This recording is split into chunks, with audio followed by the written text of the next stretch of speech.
শুভ হোক সকলের জীবন। জীবন চালানোর জন্য কর্মজীবনে ব্যস্ত থাকা এটাই ছেলে মানুষের জন্য বাস্তব। আর কর্মজীবনের হিসাবে এসেছিলাম রাইস মিলে ধান ভাঙানোর জন্য। রাইস মিল থেকে এখন যাওয়ার পথে এই যে অটো ভ্যানে চড়ে যাচ্ছি। আর গ্রাম্য পরিবেশ দেখতেই তো পাচ্ছেন যে পানের বর, গাছগাছালি আর রাস্তা, গ্রামের রাস্তা কীরকম হয় বুঝতেই তো পারতেছেন।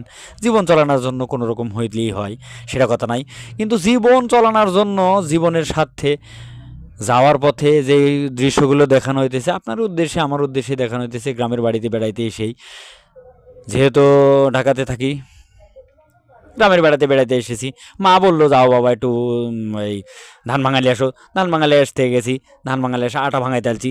আটা ভাঙালে এসে পিঠে বানাই খাবো, যেহেতু ঈদের মৌসুম, ঈদের সময়, সেই জন্য এসেছি। আর আসার জন্যই তো দেখতেই পাইতেছেন গ্রাম অঞ্চল যেভাবে গাছগাছালি আছে, অনেক কিছুই আছে। যদি ভালো লেগে থাকে অবশ্যই অবশ্যই কমেন্টে জানাবেন। আসসালামু আলাইকুম।